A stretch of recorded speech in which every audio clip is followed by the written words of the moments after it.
que estamos estudiando la porción de la Torah que lleva por nombre Terumá.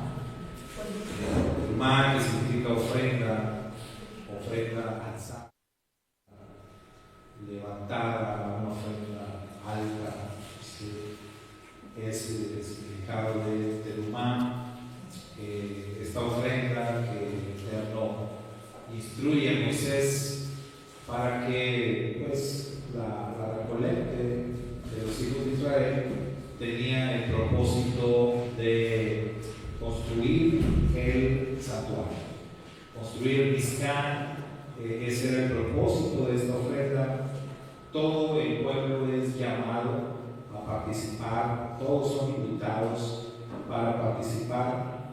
Sin embargo, la Torah dice que Moisés habría de recibir las ofrendas solamente de aquellos que de corazón lo hicieron.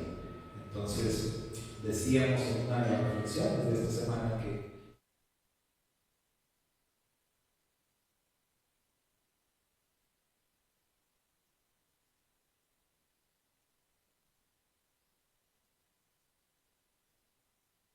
llama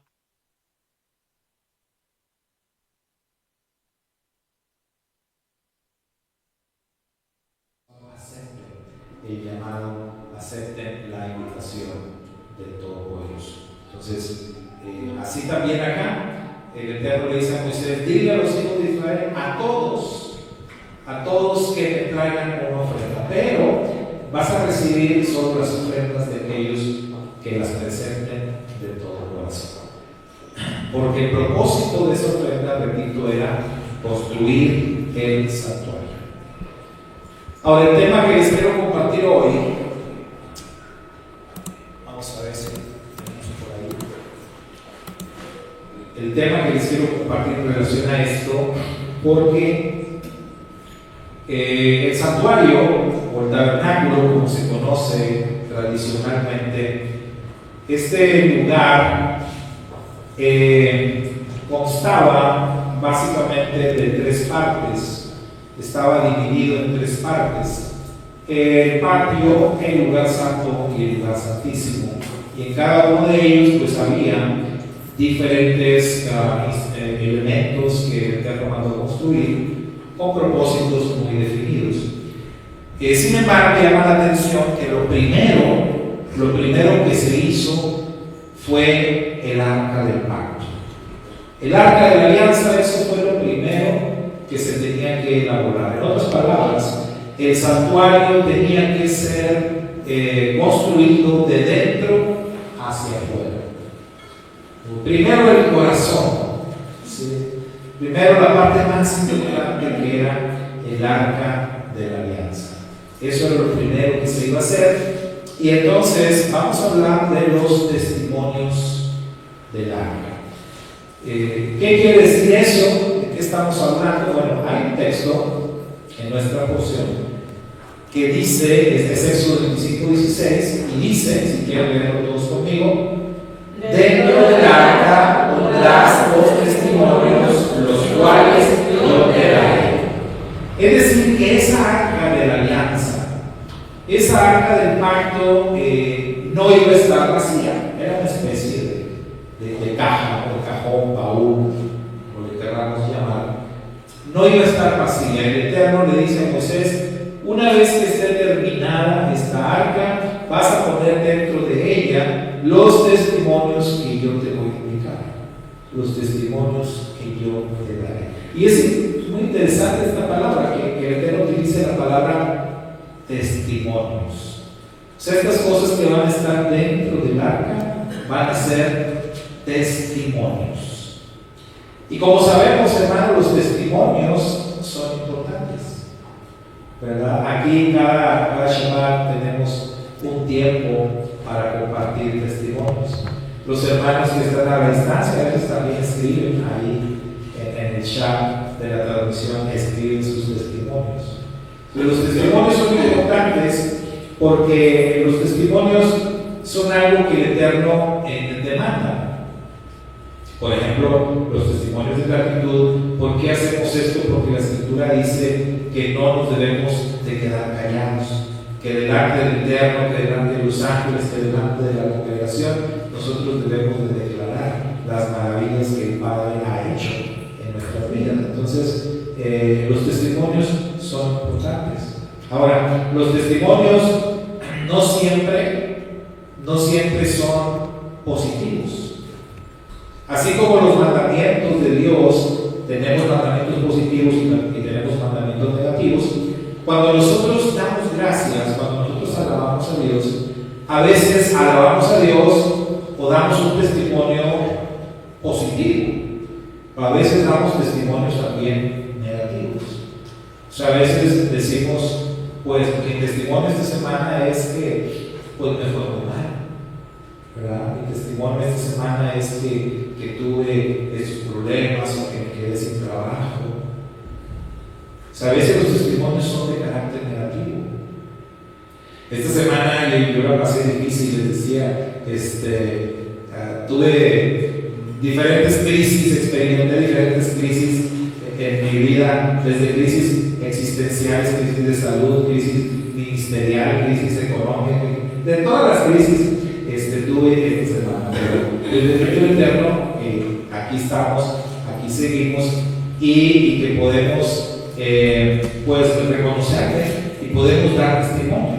Entonces yo podría decir, ese testimonio que puedo dar, ese testimonio que puedo compartir, es un testimonio de carácter negativo, porque pues tuve una mala semana, porque me fue mal, porque me sentí mal, porque me enfermé, porque tuve una crisis de fe, que pues todos tenemos crisis de fe, ¿verdad? De repente la crisis de fe no es que pierdas la fe, o sea, es que se tambalea.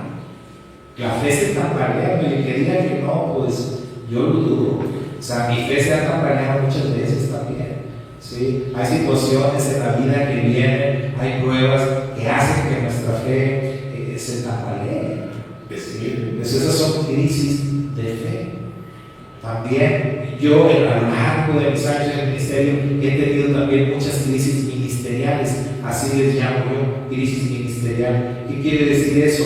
Que hay momentos en que he dudado si estoy en lo correcto, he dudado de mi llamado, he dudado de ser realmente, mal estoy haciendo aquí al loco yo como pastor y sirvo para pastor. O sea, a veces pienso así. Digo, tanto tiempo y tantos años predicando, enseñando y diciendo, y a veces pasan cosas que me hacen dudar, ¿verdad? Que me hacen dudar, y mejor me hubiera dedicado a otra cosa, a lo mejor me hubiera ido mejor en la vida, qué sé yo. Lo he pensado también. O sea, a eso llamo crisis ministerial. Y me ha pasado, ¿verdad? Me ha pasado muchas veces. Igual, yo creo que a todos los siervos de Dios a lo largo de la historia, ¿verdad? Entonces, a veces tenemos esos testimonios negativos en nuestra vida, ¿verdad? Hay días así, hay semanas así. El arca del pacto iba a tener dentro de ella testimonios escogidos por Dios. Ahora, esos testimonios iban a ser positivos o negativos, ya lo veremos, ¿verdad? Ya lo veremos cómo van a funcionar esos testimonios. Pero antes, miren, en el santuario, en lo que es el Mizcán, conocido como el tabernáculo, tenemos 3 puntos de encuentro entre Dios y su pueblo.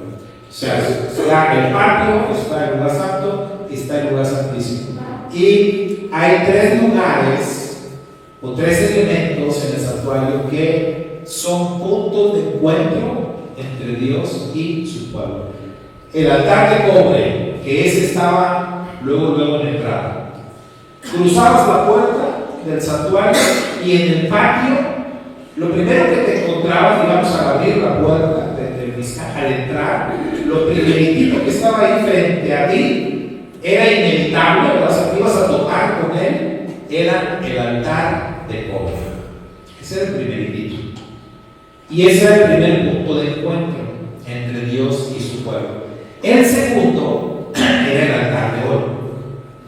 El altar de oro, ese estaba dentro del lugar santo. Entonces, ese ya no era accesible para todos.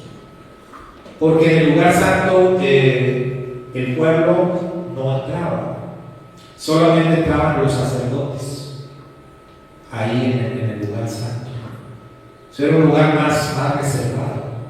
Y ahí estaba el altar de oro, pero seguía siendo un punto de encuentro entre Dios y su pueblo. ¿Por qué? Porque los sacerdotes eran representantes del pueblo delante de Dios y representantes de Dios delante del pueblo.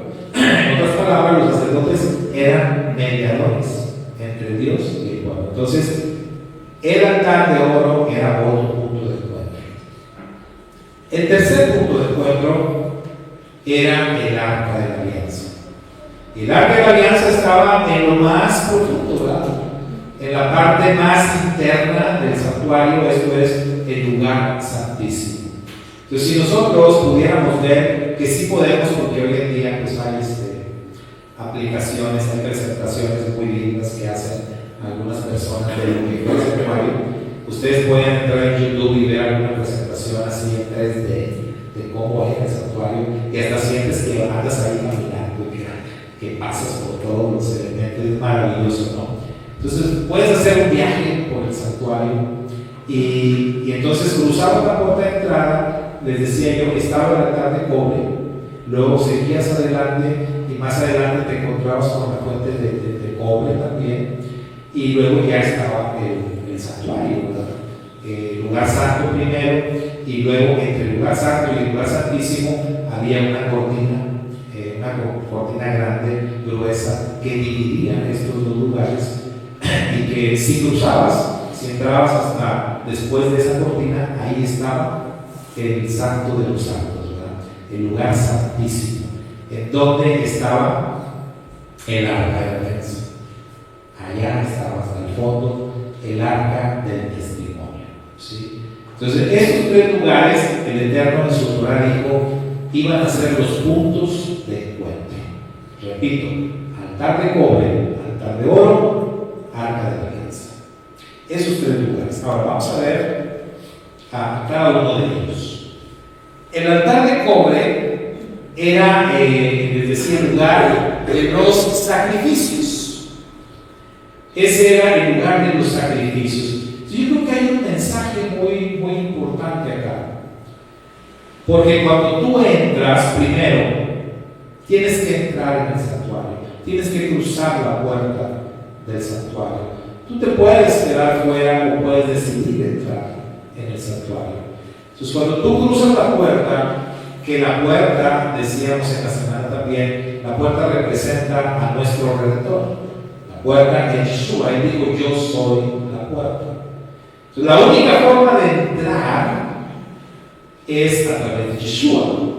Por eso Él dijo, yo soy el camino, yo soy la verdad, yo soy la vida. Entonces, nadie viene al Padre si no es a través de mí. No es posible llegar a entrar a una relación con el Todopoderoso sino a través de Yeshua. Entonces, Él es la puerta. Pero una vez que entras, una vez que cruzas la puerta, lo primero que te encuentras es el altar de los sacrificios. ¿Qué mensaje nos da esto? Que todas las personas, para entrar en una relación de pacto con Dios, necesitamos hacer un sacrificio. Sí, la Biblia dice que la salvación es gratis y muchos se confunden con esto, pero no hay confusión. O sea, la redención es gratis. Ahora sí que la entrada al santuario, por eso a mí me gusta mucho estudiar el Mizkan, el santuario, porque ilustra de manera perfecta el camino de la salvación. Entonces, la entrada es totalmente gratuita. No tienes que hacer otra cosa para entrar más que cruzar la puerta. ¿Sí? Entonces, ahí es donde muchos se confunden. La salvación es por gracia. Y tú eres bienvenido y tú puedes entrar y Dios te llama a que vengas. Pero una vez que ya cruzaste la puerta, una vez que ya entraste dentro del santuario, tú tienes que seguir ese camino que está marcado ahí. Y lo primero es sacrificio. de lo que hay que hacer. Y esto está en total armonía con lo que decía nuestro santo maestro Yeshua cuando él decía: si alguno quiere venir en pos de mí, ¿se acuerdan que decía él? Niéguese a sí mismo, es un sacrificio, ¿sí o no? Y es un sacrificio grande, hermano, enorme. Porque si entendemos lo que quiere decir niégate a ti mismo, es un gran sacrificio. Entonces, si tú quieres seguir mi camino, si tú quieres seguirme a mí, tienes que negarte a ti mismo. Entonces ahí está, el altar es el primer punto de encuentro. Ese lugar donde la persona cruza la puerta, se detiene allí en el altar de los sacrificios y hasta que entienda de qué se trata esto y hasta que tome la decisión de hacer su sacrificio, estará listo para seguir avanzando. Mientras va a estar ahí, en ese primer punto de encuentro. El Eterno dice en Éxodo 29, versos 42 y 43, ahí el Eterno dice que Él designó ese lugar, el altar de los sacrificios, como el punto de encuentro entre Él y su pueblo. Y ese es un lugar de encuentro, podemos decir, general. O sea, allí todos nos vamos a encontrar con el Señor. Todos. Porque ahí estamos hablando del patio, y en el patio todos los israelitas tenían acceso. Entonces todos podían estar ahí. Y Dios se iba a encontrar con todos allí, en el altar de los sacrificios. Ahora, vamos con el siguiente: el altar de oro. El altar de oro era el lugar designado para las ofrendas de incienso. La ofrenda de la mañana acompañaba el sacrificio y la de la tarde el encendido de la menorá. Era un lugar especialmente santo para Hashem. Eso lo encontramos ahí en Éxodo 30, versos 7 y 8, y también en el verso 10, en la segunda parte del verso. El altar de oro está dentro del lugar santo. Y ahí se presentaban las ofrendas de incienso 2 veces al día. También 2 veces al día había sacrificios afuera, en el altar de cobre. El sacrificio de la mañana y el sacrificio de la tarde. La primera ofrenda de incienso se presentaba o la quemaba el sacerdote juntamente con el sacrificio de la mañana. Se presentaban juntas. Así funcionaba esto. Sacrificio afuera y encendido de incienso dentro. En la tarde, otra vez, sacrificio afuera en el altar de cobre, y dentro había otra vez ofrenda de incienso, pero esta vez la ofrenda de la tarde era para acompañar el encendido de la menorá, porque la menorá se encendía en las tardes y tenía que alumbrar toda la noche. ¿Sí? Entonces, estas ofrendas de incienso eran muy especiales, y la Torah dice ahí en Éxodo 30 que ese lugar, el altar de oro, era muy especial para el Eterno. Entonces, todo lo que dice la Torah, hermanos, es importante. No dice esto del altar de cobre, no dice esto de la fuente de cobre, no dice esto de los patios, vaya, ni siquiera lo dice del lugar santísimo. El altar de oro es el único del cual la Torah dice estas palabras: este lugar es especialmente santo para el Eterno. ¿Por qué será?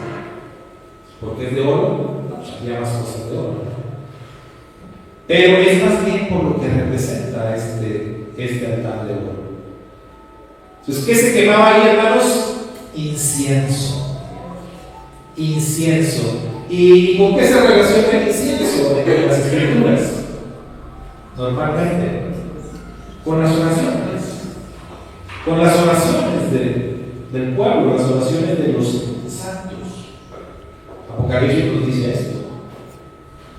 El incienso representa las oraciones. Ahora, es bien interesante que la fórmula del incienso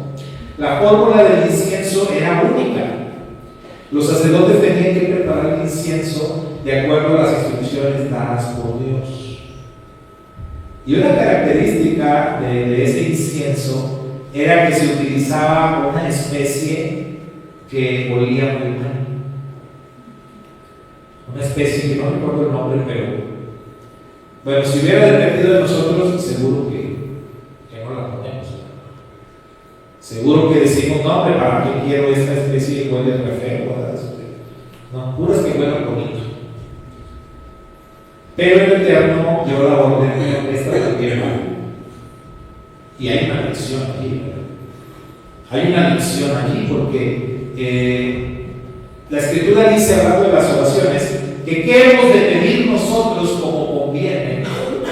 ¿Y qué dice, hermanos? Que no lo sabemos. No lo sabemos. Nosotros creemos que sabemos orar. Creemos que sabemos pedir. A veces presumimos, ¿no?, de la oración. Anoche veíamos una película cristiana donde de estos cuates que dicen, que critican los rezos y dicen, no, rezar no está bien, orar. Orar es lo que debemos hacer, porque los rezos son vanas repeticiones. Entonces se confunden con las palabras de Yeshua. Yeshua sí dijo, cuando ores no uses vanas repeticiones, o sea, vanas. Pero no digo que no uses repeticiones. De hecho, casi siempre que oramos, utilizamos repeticiones. O no empezamos siempre la oración igual. Digo, debe ser, porque así dijo el Señor. Ustedes después van a orar así: Padre nuestro, que estás en los cielos. Pues siempre vamos a repetir, pero que no sea vano. O sea, eso es de lo que se trata. ¿Sí? Que no sea vano. Entonces, ¿qué hemos de pedir como conviene? Dice la Biblia, no lo sabemos. Realmente muchos de nosotros no sabemos orar, no sabemos qué pedir. Y dice la Escritura, pero el Espíritu sí sabe, y Él es el que intercede por nosotros. Haga de cuenta, nosotros lanzamos la oración, nosotros elevamos la plegaria, el Espíritu del Eterno agarra esta oración y Él la compone, ¿verdad? Él dice, ay, mijito, no, pero déjame le corrijo, ahí le pone el corrector y todo, ¿no? Y le enderece, y ya se la hace llegar al Padre. Ay, así ya está bien hecha. Entonces, realmente nuestras oraciones, como nosotros las expresamos, no crean que llegan allá. Entonces, el Espíritu tiene que hacer lo correcto y presentar la oración, porque ¿qué hemos de pedir como conviene? Nosotros no sabemos pedir. Por eso cuando damos y si oramos y decimos, Padre, pues mira, que se haga tu voluntad en mi vida, yo no sé, no voy a pedir nada, no, así está muy bien. ¿Sí? Esa oración está muy bien. Cuando pides que su voluntad se cumpla en tu vida, no necesito más. Porque de todos modos así va a ser. Entonces, por eso el altar de oro y la forma del incienso, por eso tenía una especie también que olía mal. Porque muchas de nuestras oraciones pues no son correctas, no están bien expresadas. Y el hecho de que las demás especies que olían bonito, pues ahora sí que adornaban o disfrazaban el mal olor de la otra especie, es la obra del Espíritu. Pero también dicen los sabios que esa especie representa personas. O sea, no todas las personas necesariamente somos como que de la simpatía de los demás. Es decir, que dentro de una comunidad siempre va a haber diferentes clases de personas. Así como las 4 especies de Sukkot, es lo mismo. En las especies que conforman el incienso, pues no todas las especies van a ser del agrado de todos, pero todos somos necesarios. Todas las personas somos diferentes, pero todos somos necesarios. Este lugar, entonces, el altar de oro, este lugar especialmente santo para el Eterno, era también un punto de encuentro entre Dios y su pueblo. Nada más que aquí no entraba todo el pueblo. sus oraciones llegaban, porque el incienso es lo que representa las oraciones. Pues todas las oraciones del pueblo podían llegar ahí. ¿A través de quién? De los sacerdotes. Pero el lugar de encuentro, o quien se iba a encontrar ahí, o quien iba a presentar las plegarias delante del Eterno, pues era el sacerdote, el que iba a quemarlas, el incienso aquí en ese lugar. Ahora, el tercer lugar era el arca de la alianza, el arca del pacto que estaba en el lugar santísimo, y ese lugar fue designado por Dios para reunirse con Moisés. Fíjense, hermano, con Moisés, dice la Torah. El Eterno le dijo a Moisés: desde aquí yo te voy a hablar a ti. Desde aquí me voy a comunicar contigo. Este va a ser el punto de encuentro para ti y para mí, en el más santo de los santos. Desde allí el Eterno le iba a hablar a Moisés y le iba a dar instrucciones para el pueblo. Ahora fíjense, Aarón, que era el sumo sacerdote, era el único que iba a entrar en el lugar santísimo una vez al año, en el día de Yom Kippur, el día del perdón. Entonces, ¿qué pasaba con Moisés? Moisés no era ni sacerdote, no estaba contemplado dentro del grupo de los sacerdotes, aunque era de la tribu de Leví. Pero Moisés no fue nombrado sacerdote, ni sumo sacerdote. ¿Qué pasaba con Moisés? Moisés entraba y salía del santuario cuando quería. Moisés entraba no cuando quería, cuando el Eterno lo llamaba. Pero Moisés entraba. Moisés podía entrar cualquier día que el Eterno lo llamara. Él entraba al lugar santísimo a escuchar las instrucciones del Eterno. Y no moría. De hecho, Moisés armó el santuario. Cuando confeccionaron todos los servicios, Moisés lo montó él solito, y armó todo y hizo todo. Entonces ese punto de encuentro era exclusivo para Moisés. Es muy interesante. Entonces, seguimos.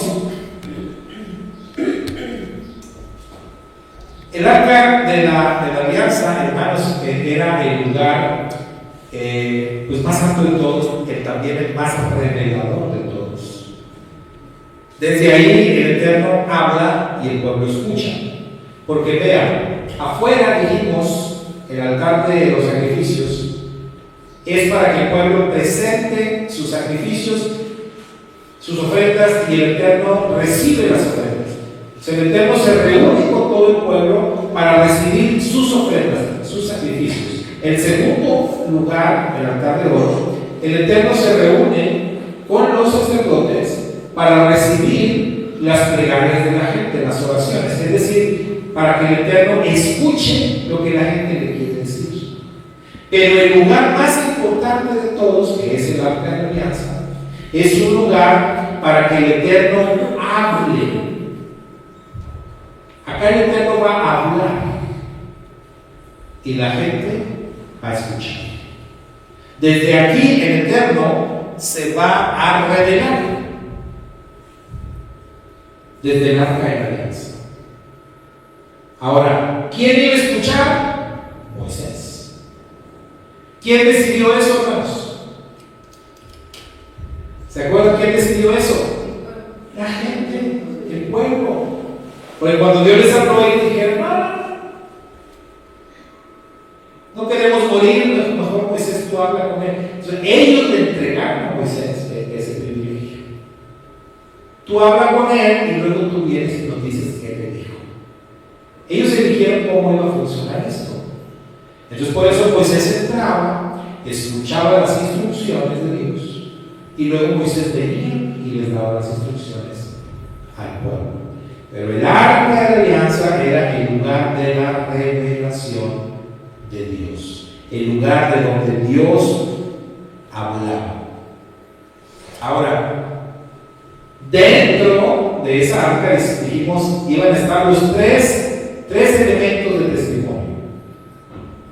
Tres cosas que Dios mandó poner dentro de esa arca, del pacto del arca de la alianza. Y esos tres elementos, hermanos, obviamente nos envían un mensaje. Decíamos al principio, los testimonios pueden ser negativos o pueden ser positivos. ¿Cómo van a ser estos tres testimonios? Entendamos bien qué está pasando. Dios nos habla en ese lugar.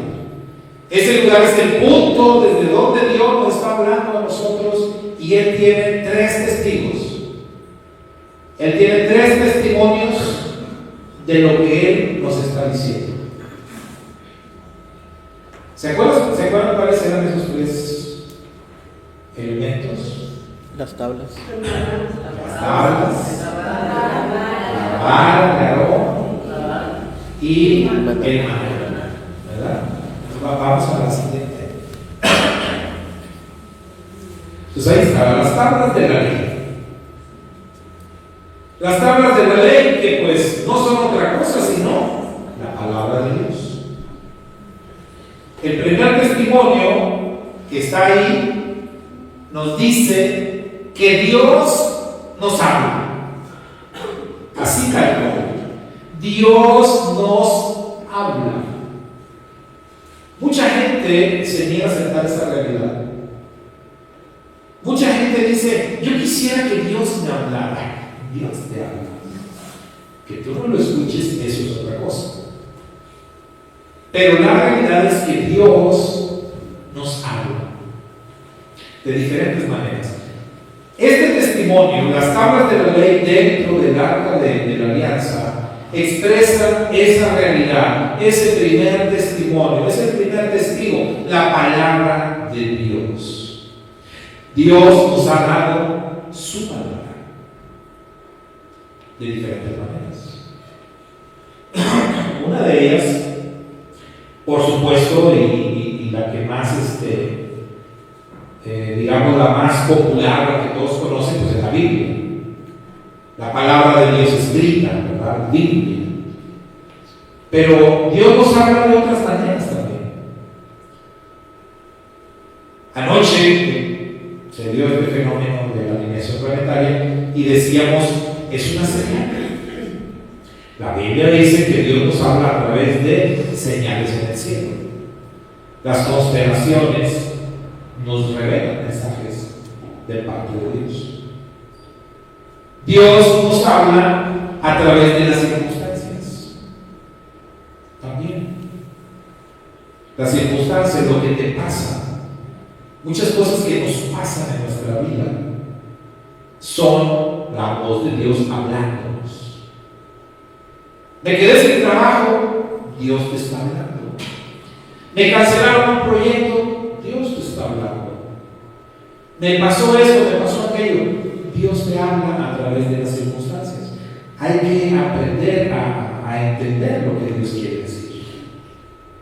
O sea, hay distintas formas. Dios nos habla a través de otras personas. Definitivamente que sí.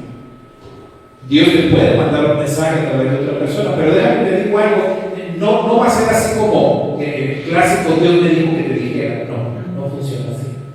Normalmente cuando Dios te habla a través de otra persona, la otra persona ni se da cuenta, ni supo siquiera, pero tú sí. Tú sí, porque tú sabes que fue Dios el que te habló a través de él o de ella. Vaya Dios, Dios habló hasta a través de un burro, del asna de Balaam. Entonces Dios nos habla de muchas maneras. Eso es una realidad. Y ese es el primer testimonio que tenemos ahí. Es un hecho que Dios nos habla. Nadie va a poder decir, es que Señor, tú no me hablaste. Ahora, hay algo que la mayoría de las personas conocen como la voz de la conciencia. Algo que escuchamos acá adentro. Bueno, eso que luego le llamamos la voz de la conciencia es la voz de Dios. Porque la Biblia dice que Dios ha puesto dentro de nosotros, Él ha puesto su palabra aquí. Entonces Dios nos dice qué tenemos que hacer. Todos sabemos lo que tenemos que hacer. Ese es un punto muy importante que me gusta mucho insistir en eso, porque la verdad es que todos sabemos qué tenemos que hacer. Cuando tú tienes un problema, hermano, hermana, tú sabes qué es lo que tienes que hacer. Tú sabes cuál es la solución. Pero te niegas a aceptarlo. O te niegas a hacerlo. Mucha gente gasta mucho dinero en psicólogos y médicos o buscando que alguien le diga qué tiene que hacer. Cuando tú sabes lo que tienes que hacer, Dios te revela qué es lo que tienes que hacer. Dios, el más grande poder que Dios le ha dado al ser humano es la libertad de decidir, lo que le llaman libre albedrío, la libre voluntad. Y en esa libre voluntad nada más hay dos: o hago lo correcto o me equivoco. Y si Dios nos ha dado ese gran poder, Dios nos ha dado la capacidad de decidir y de decidir bien. Pero luego no queremos. No queremos hacer lo correcto. Entonces, tenemos esto acá. Tenemos esto acá, esta capacidad que Dios nos ha dado para hacer lo correcto. Sabemos que Dios nos habla a través de circunstancias, a través de nuestra conciencia, a través de otras formas. Y cuando Dios no quiere dejar lugar a dudas de que Él nos habló y nos indicó, usualmente nos dice lo mismo de diferentes formas. Nos lo manda a decir con una persona, nos sale un verso en la Biblia que dice lo mismo, le prendes al radio y otra vez te sale lo mismo. Entonces Dios te está repitiendo lo mismo y ya está en ti si quieres o no obedecerlo. Pero esa es la realidad del primer testimonio. Dios nos habla. El segundo testimonio, que es el maná. El maná. El maná representa, hermanos, nuestra necesidad de alimentarnos de la palabra de Dios. El Eterno mandó guardar ese maná como testimonio allí. Y ese maná es un testigo de cuando Dios habla con Moisés. ¿Por qué? Porque todos tenemos necesidad de alimentarnos de la palabra de Dios. El mismo Yeshua citó la escritura de la Torá que dice: no solo de pan vivirá el hombre. ¿Cuál es la más grande necesidad del ser humano sino el alimento? Más allá, necesidades primordiales de una persona, el alimento. El alimento, o sea, comida y bebida, porque pues si no comes ni bebes en unas cuantas horas, pues ya empiezas como a sentirte mal, ¿no? Un día de ayuno, 2 días de ayuno, muchos por algunas horas ya se han perdido. Entonces, necesidades primordiales, la comida. Pero la Escritura dice: no solo de pan vivirá el hombre, sino de toda palabra que sale de la boca de Dios. Es decir, una necesidad superior al alimento físico es alimentar el espíritu, es alimentarse de la palabra de Dios. Muy importante. Este es el segundo testimonio. Y por eso le decía: ¿cómo estos testimonios van a ser positivos o negativos? Eso va a depender de nosotros. Eso va a depender de nosotros. Si en el primer caso yo estoy consciente de que Dios me habla, yo acepto que Dios me habla y yo escucho la voz de Dios de diferentes maneras, entonces el testimonio de las tablas de la ley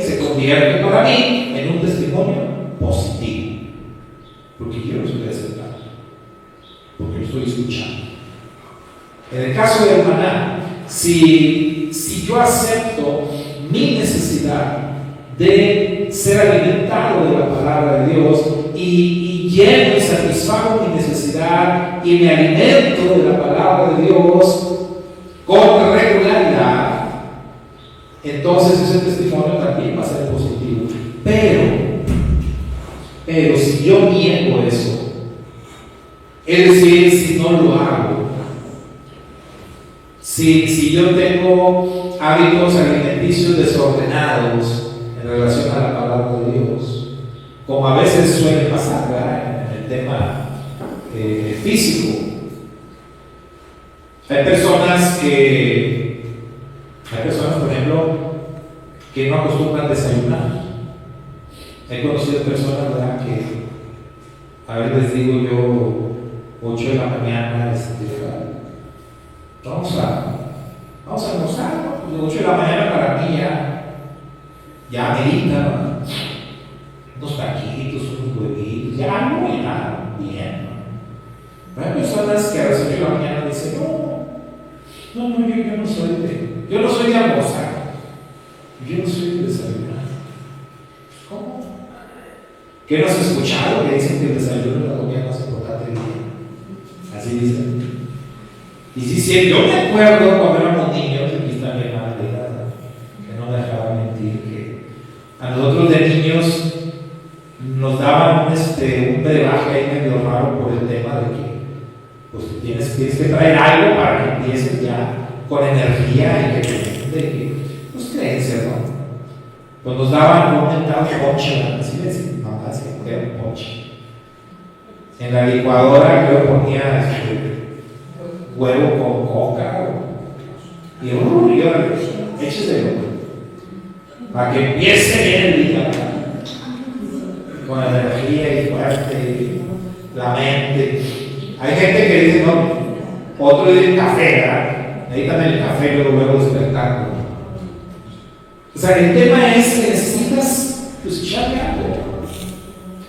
Pero hay personas que les da mediodía y dicen, no, es que yo como a la 1 o 2 apenas es la hora que empiezo ya voy a comer algo.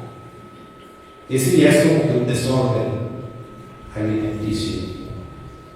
En el tema de la palabra de Dios, el maná nos recuerda nuestras necesidades de alimentarnos y de hacerlo regularmente y de hacerlo correctamente. Entonces, ¿qué horario será bueno para el primer bocadillo, ¿no? Para la primera comida espiritual? Pues temprano, ¿no? Temprano en la mañana, pensando, les decía, en el alimento físico. Normalmente comemos, ¿cuántas veces al día comemos? 3 veces al día. Algunos dicen que no es necesario. Algunos dicen, no, con 2 es suficiente. Otros no, es suficiente comer 3. Pero hay personas que necesitan comer hasta 5 veces al día. ¿Quiénes necesitan comer como 5 veces al día? Los diabéticos. Alguien que tiene un problema de salud. Entonces, si tú tienes un problema de salud espiritual, hermano, necesitas comer más palabra. ¿Entiendes eso? Entre más tú estés mal espiritualmente, más palabra necesitas, más alimento necesitas. El problema es que muchos creen que ayunando se van a aliviar. Y esto pasa tanto con el cuerpo como con el espíritu. Personas que están enfermas, te sientes muy mal, y lo primero que hace uno, normalmente cuando te sientes enfermo, rechaza la comida. No quieres comer. Y muchos dicen, no, pues es que está enfermo, se siente mal, o sea, no va a querer comer, no es que tiene que comer. A ver, en un hospital ¿a poco te van a decir, está enfermo? No le den. En el hospital te llevan la comida y se la comen. Porque enfermo, si estás enfermo, por mayor razón tienes que comer. Pero nuestra mentalidad es así.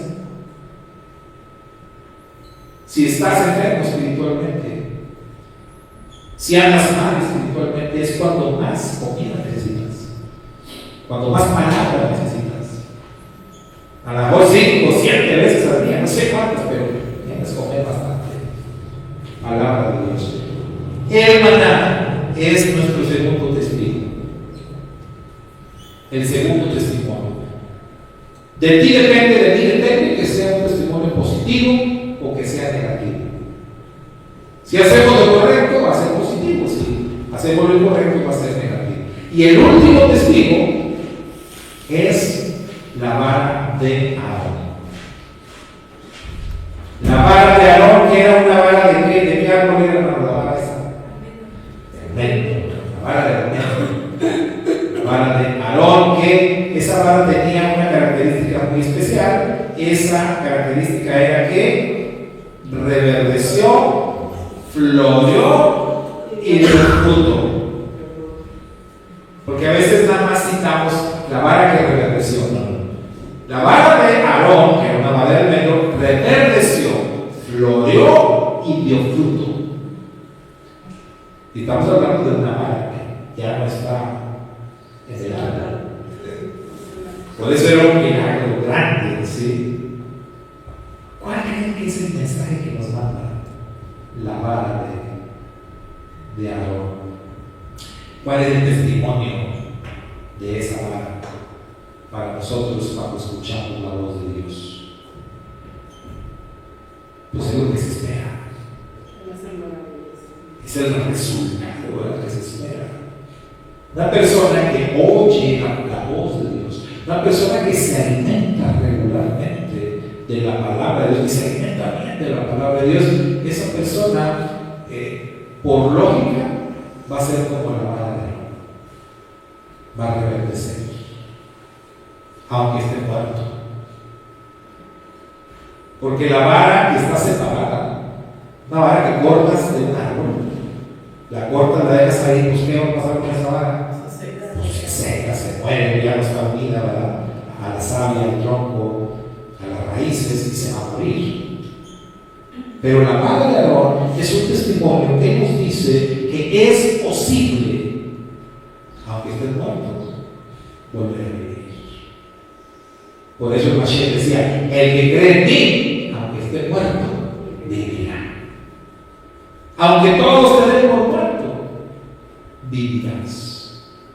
Aunque estés ahí como un pedazo de árbol de rama sin vida, yo te vuelvo a dar vida otra vez. Eso es lo que dice el Señor. Ese es el testimonio de la vara de Aarón. ¿Y qué es lo que produce eso? La palabra.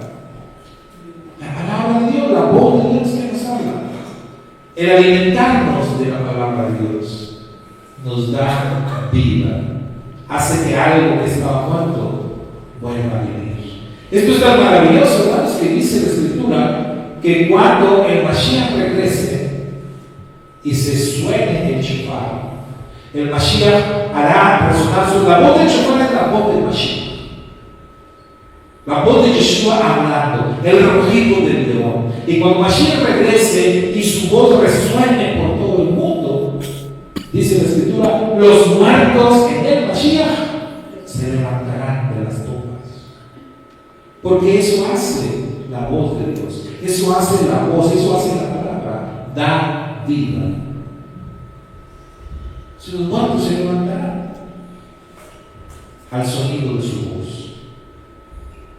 Entonces, si eso hace la palabra con alguien que está muerto, imagínense qué puede hacer con nosotros, que estamos vivos. El poder transformador de la palabra.